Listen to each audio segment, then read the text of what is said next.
Dominique, let's look at your images here. So this says moving subject. You used a shutter speed of 1/1000th of a second, so we can assume the car was moving, but when you freeze the motion of a car, it looks like a stopped car. So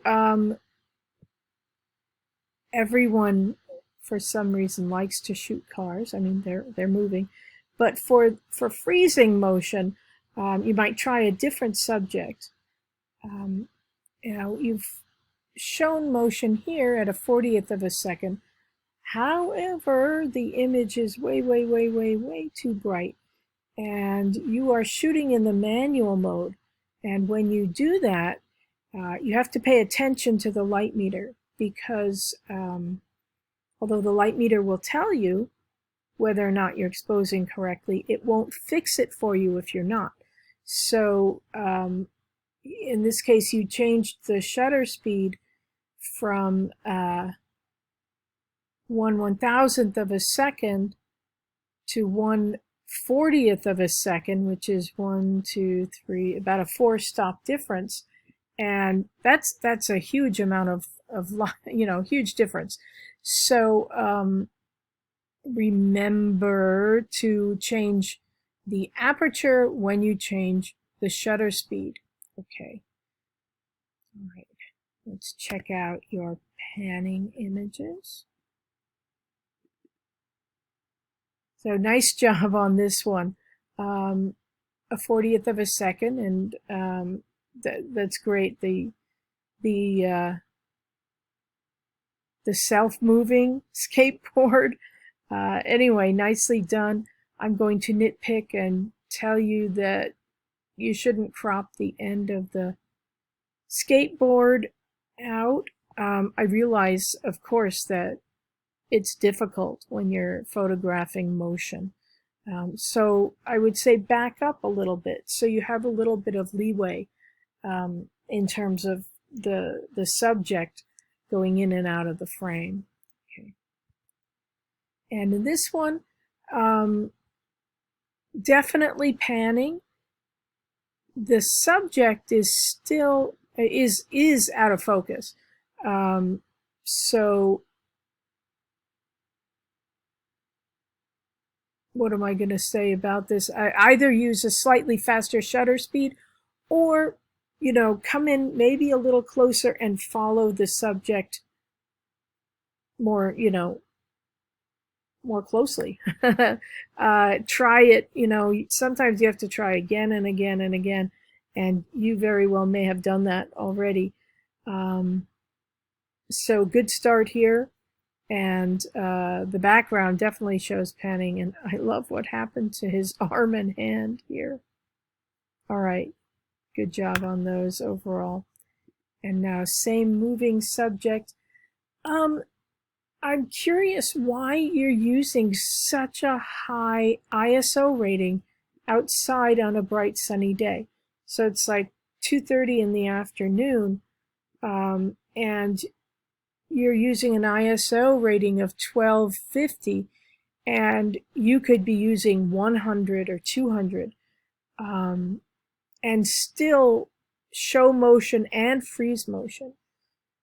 So let's see, here you have it at a 60th of a second at f/22, and really it's difficult to go anywhere. I think that your aperture probably doesn't stop down much more than f/22. So the only way you could let more light in and still expose correctly would be to lower the ISO rating. Now, you've still shown motion here. I'm not saying that you didn't, and nicely, very nicely. And even though the dog's blurred, we can see the dog's like expectation and excitement. It's really a great expression. Okay, and then freezing motion. So here again, you're in the manual mode. The last one you're in aperture, I think aperture priority, yeah. But in this one, you've switched to the manual mode again, and in this case, it's too dark. But again, you really don't need to use such a high ISO rating. 3200 is really pretty high. So you're at 1,000th of a second, which is great. But I think you didn't, maybe didn't look at your light meter. So you could open this up probably by 2 stops. So instead of F22, maybe F11. And then we would get some detail in the shadows. Because this poor beautiful dog looks as if it has no features. Okay, so you stopped the motion very nicely, you froze the motion very nicely indeed, but with respect to the image as a whole, there are a few things that need addressing, but very nice job overall, Dominique. Okay. Carl, let's look at your images. So it says here different moving, but they look the same to me. Looks like the same person, but let's check it out. So the first one made at 1/640th of a second, stopping or freezing motion. Then this one at 1/13th of a second, definitely showing a blur of motion. I think you might straighten the frame a little bit. So maybe you want to use a tripod or just rest your camera on some surface, stable surface, so that you can kind of get set up and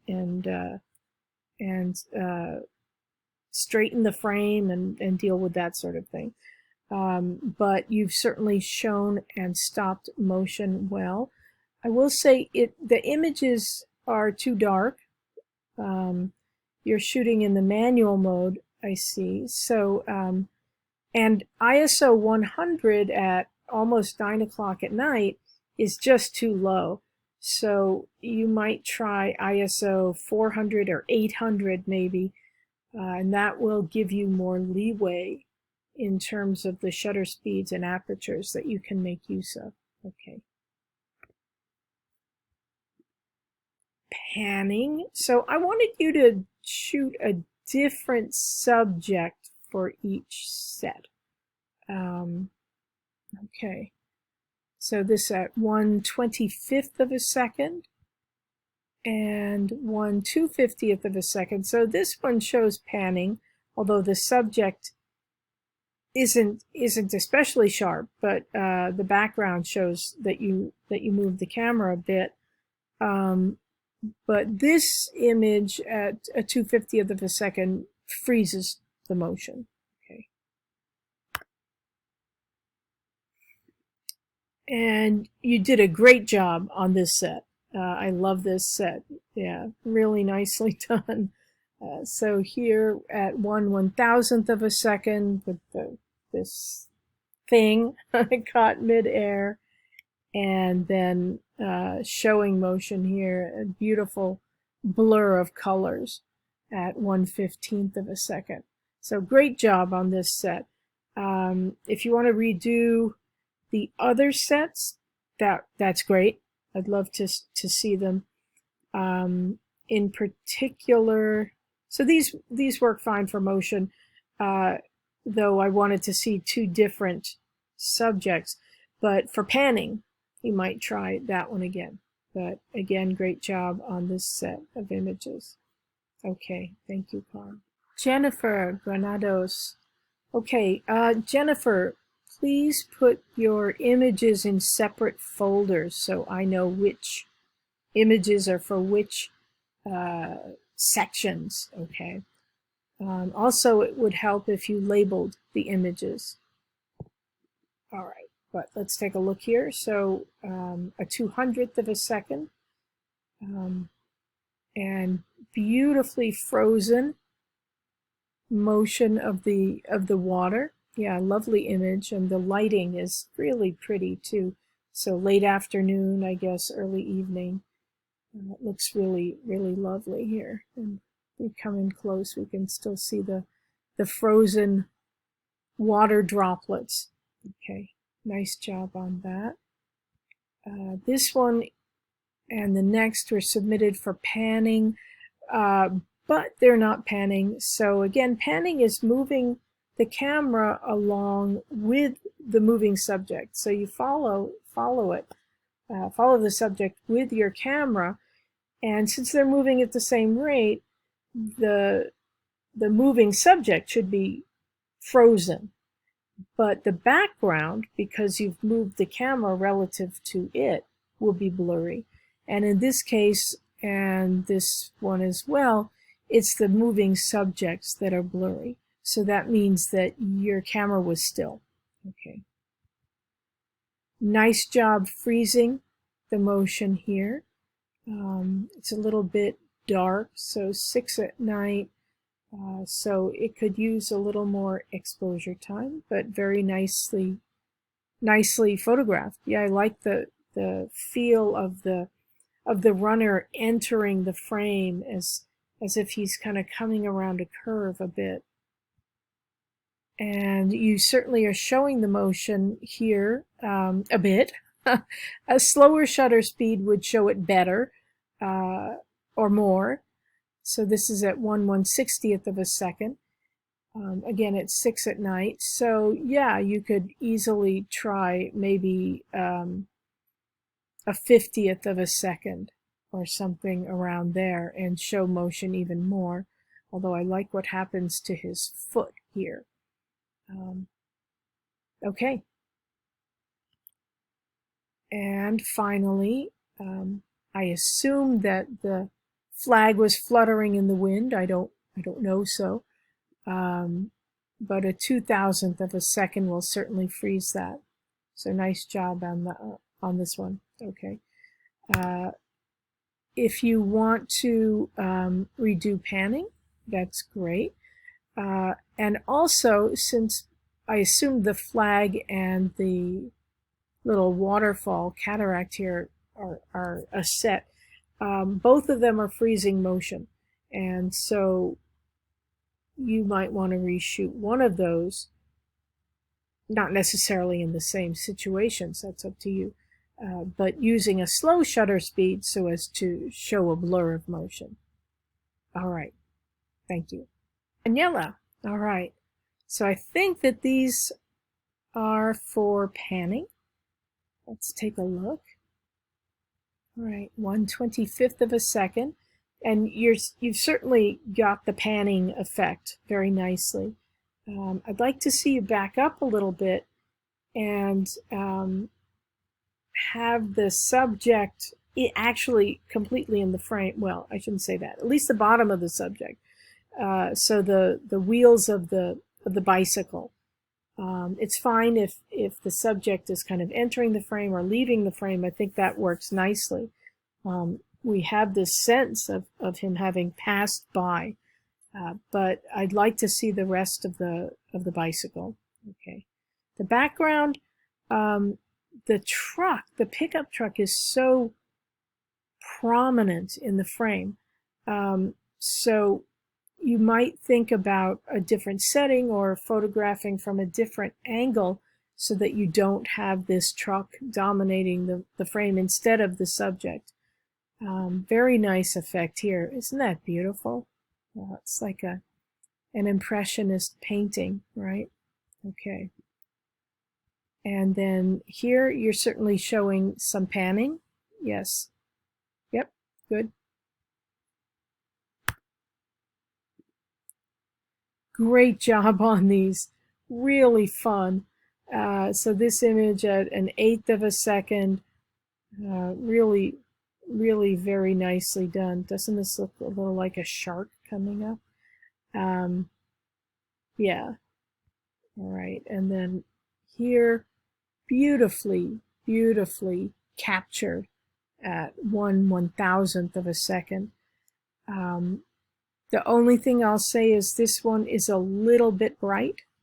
So maybe instead of an eighth of a second at f16, an eighth of a second at f22. But yeah, beautifully captured. Look at the shallow depth of field there too. It's really beautiful. Okay. And then here. Oops, sorry.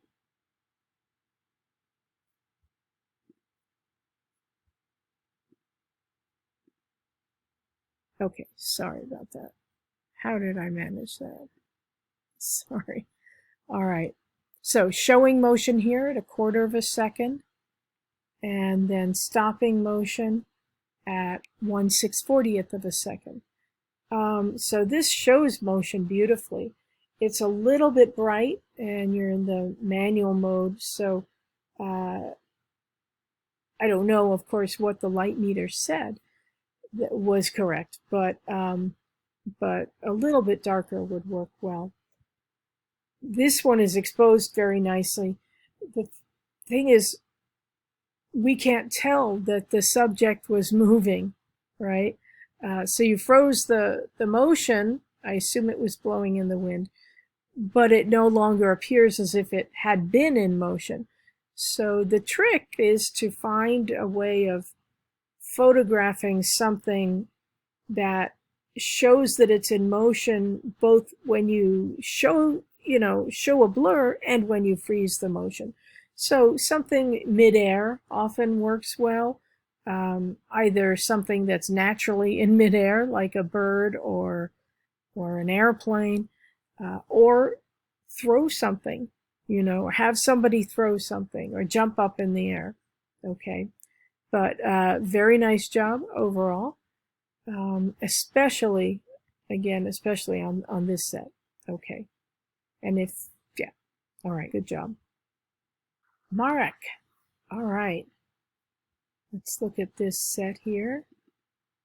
So this is freezing motion at 1/160th of a second. Nicely done. It seems so restful in a way, except that this teapot seems to be floating midair, but great job. And here showing motion at a 60th of a second. I think it works beautifully. You might use an even slower shutter speed to really show this blur of motion with the whisk, but very nice job. Okay, this set is great, but they both freeze motion. So this is wonderful. the pillow by itself midair at, let's see, 1/320th of a second. This also is at 1/320th of a second, however, and the pillow is also frozen in midair. So try this or some other situation with a slow shutter speed to show a blur of motion. Okay. And these work really nicely too. So showing motion, and again, you might use an even slower shutter speed here to really show a blur. Let's come in closer here. Check it out. Yeah, that's great. That's great. So maybe like a 60th of a second might show some really amazing motion, but great job on this one. And here as well. Interesting what happened to the oh, I see why. Okay, so the you've frozen motion beautifully, very nicely at a 1600th of a second. The ISO is up at 25,600, and I don't think you need to go that high, even with such a fast shutter speed, because you're at f18, and that gives you some leeway. So if you were to have shot this at f5.6, for example, that's you have 3 stops. So you could you could lower the ISO rating to like 6400 and still have the image properly exposed. And the reason I say that is not that I have any prejudice against a high ISO rating per se, but look what happens to the quality of the image at such a high ISO rating. So all this chromatic aberration, you know, these blobs of color all over the place. Now, if you like that, that's up to you, right? But you could make an image with it still exposed correctly and still stopping or freezing the motion, and not having all of this noise. Okay. Now, you did a great job on these, but none of them show panning. And so one set of your images is supposed to show panning.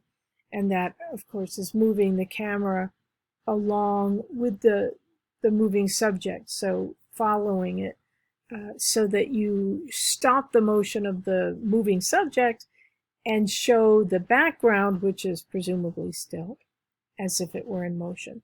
So if you want to redo that part of the assignment, I would love to see them. Great job on this part, on these parts. Okay. Thank you, Marek.